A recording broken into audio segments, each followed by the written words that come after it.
He just got out of the makeup room to prepare for this conversation. John Butler is with me. He was also sort of fine tuning his hair. I got to make Yeah, sure that it's they gave up. They gave up, as you could see. It was a very hair makeup was very hard. They said, you know what, we know our limitations, and so let's just save us all some time. yes. Well, we're going to have some fun in using this time to tell your story. John Butler, of course, he's an executive, if you will, in tennis, tournament planning. Does a whole lot with the Delray Beach Open, but he does so much more beyond that. And we're going to dive into his relationship with tennis and racket sports and learn about his life in general here. This will be a fun conversation. I'm Bryan Fenley, a commentator for Tennis Channel. And John, to just get a few minutes of your time, as busy as you are, I feel like this is pretty neat because you're always doing something, and to have a couple minutes here, this is not an easy thing to get on John Butler's schedule. Well, thank you. It's it's the team in the tournament and all the different events we do. We are nonstop. It's not something where we show up with tennis balls for one event a year. And I do love that question. After the tournament, people ask us, they know the Delray Beach Open, the big tournament, thousands of people. And my favorite question is, all right, so what do you do the rest of the year?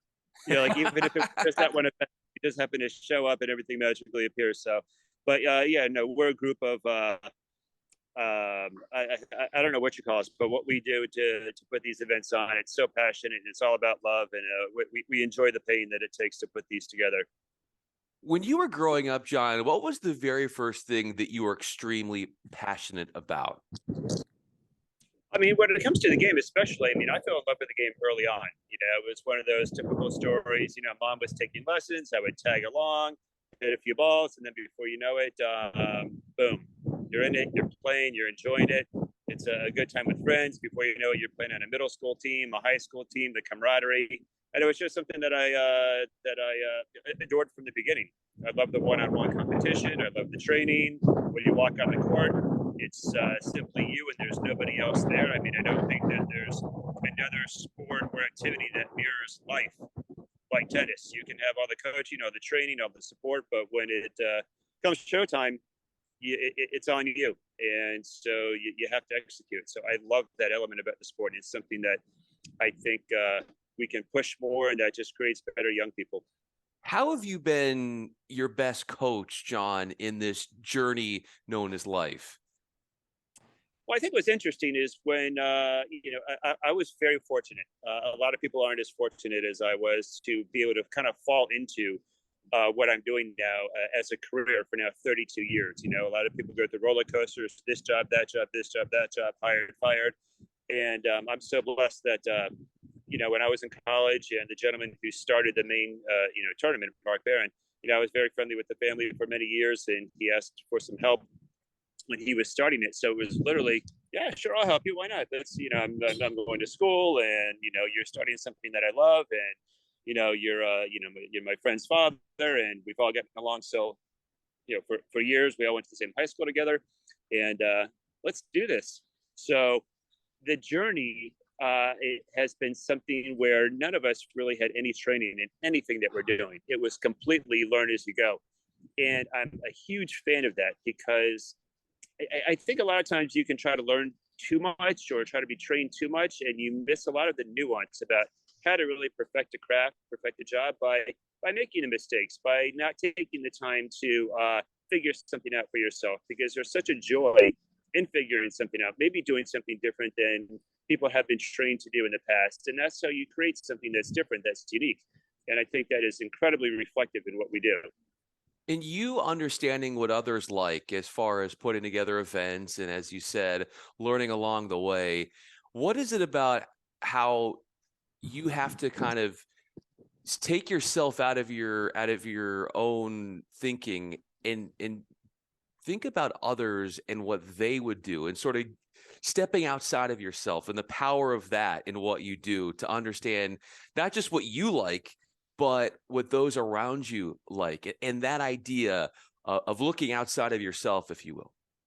Oh, it's interesting that you bring that up because there's two different levels on that. There's multiple levels to that. There's what the event can push and promote as its product, and it can't just be something that we like. Whereas it really does, and it should be something that we like, because I believe that it should be completely an example of what we want to share, what we want people to know. It shouldn't be something that's kind of like a political command. But let's figure out what people want and then do that.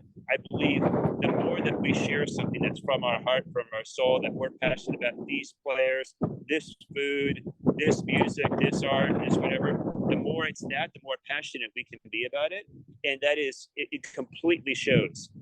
It doesn't come off as something like, okay, well, we're trying to portray something that we think everybody wants. And people can recognize that when you walk onto our site, our property, it's very much known as being, very boutique, very private party, very just enjoyable, comfortable kind of a feel. And it's something like, we're inviting people into our own private home. So that's a huge understanding that you do need to make, that it's a balance between sharing what people want, but then also really bringing to life what you're feeling. And so that's a big point. So when are you able to inject your own personality, that is, on what you do in your work, and the joy? How are you able to feel that? Because obviously there's so many different people that you have to think about when putting on events, but in the sake of not just event planning and your work in tennis, but in life, when does that personality of John Butler come out the most? I mean, I think you're going to see it when you see literally the product on the court, the talent who's playing, when you are eating at the site and going to the different parties at the site. It's a reflection of myself, the staff. We all get together. We all quiz each other on what we're looking for. We also send out, and we do Q&As with fans that we know, with people that we know, with the tour, with just you name it, the general public.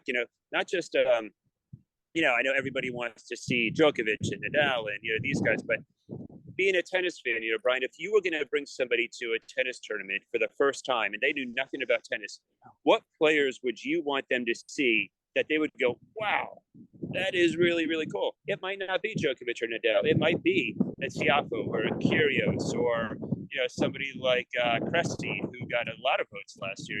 So it's interesting to find out who people really want to see and who they'd be excited about sharing with others that would help grow the sport. That's really important to us. If you could look back to, say, the younger self of who you are, John, and as you were starting to just get in the business, and then to see how it all unfolded now, what would you be most proud about in yourself internally and what you've done? I really think that we've been able to change the way that the game is consumed.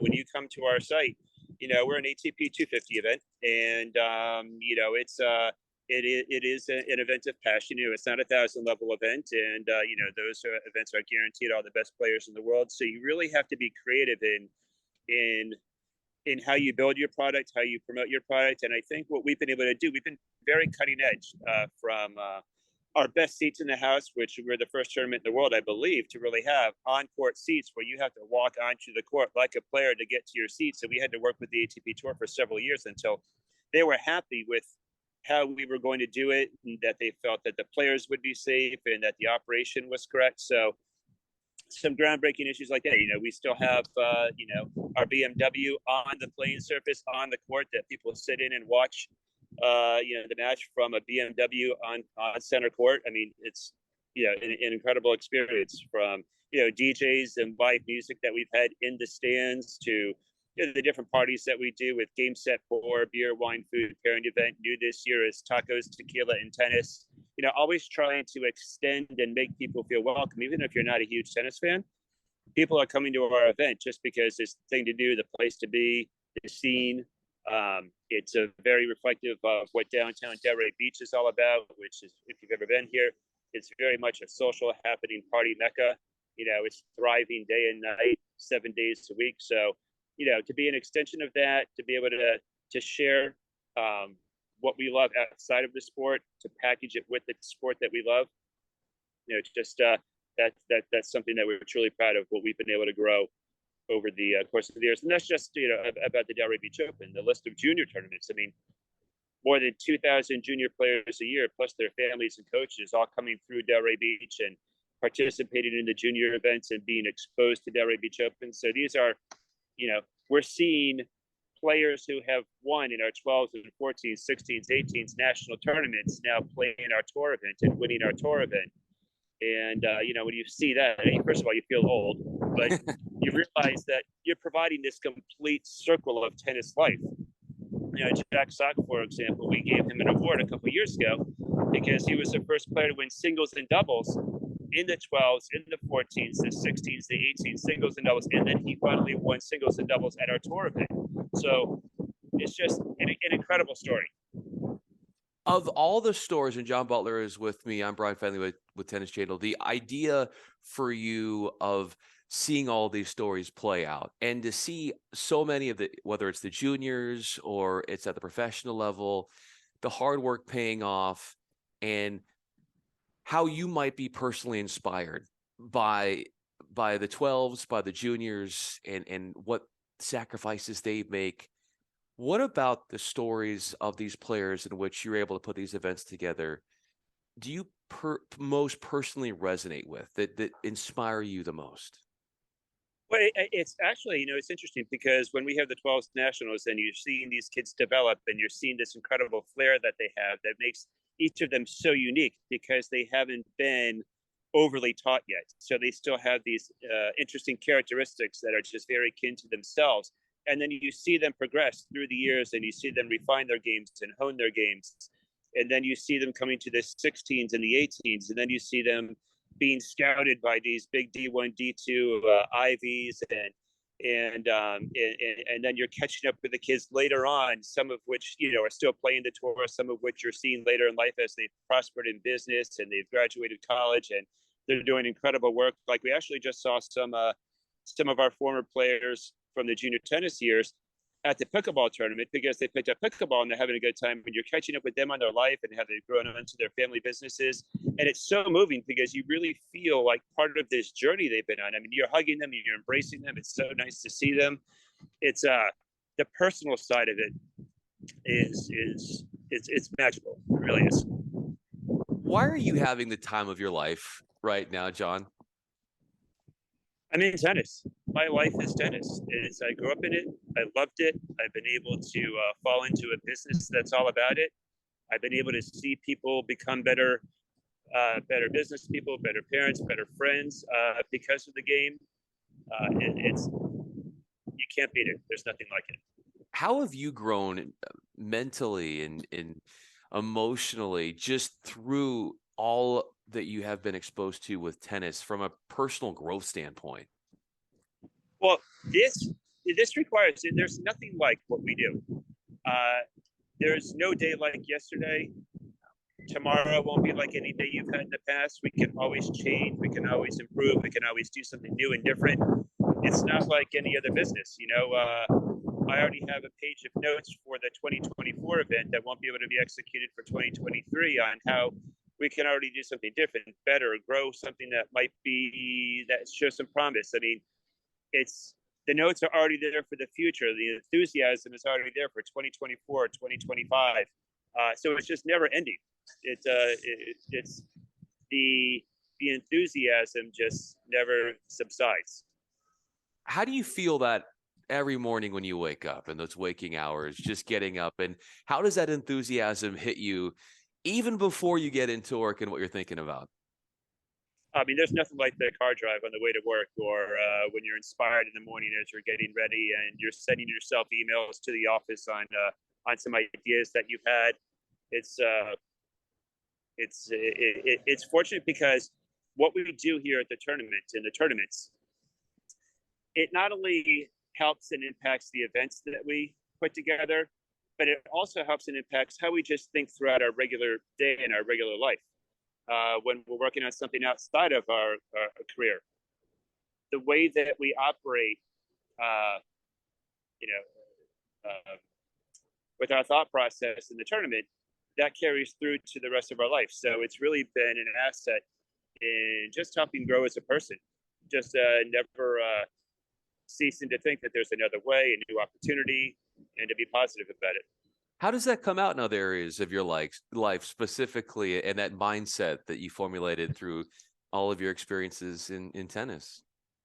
Well, it just really comes down to whatever that you might come across during the day, whether it's an obstacle, whether it's something that you're dealing with friends or family, whether it's you name it.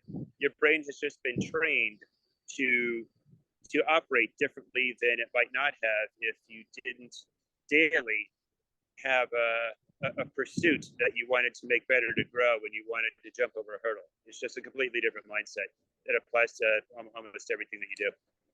No matter what the hurdle is, John Butler has an answer. And as we wrap up this conversation, John, it is so fun to finally kind of learn how your mind thinks, because I think that we see what you do, we know what you do, people appreciate what you do, but they don't understand necessarily how you think and how you've made it happen, and go beyond just the surface of what you are and what you do to really understand what makes you brilliant and what you've done for the sport is of tennis and beyond, and racket sports is priceless. And so, John, it's been so cool learning about your journey and what you're all about. And I appreciate this. John Butler, I'm Bryan Fenley. John, thank you so much for doing this. Brian, what a pleasure. This was a lovely experience. Thank you very much.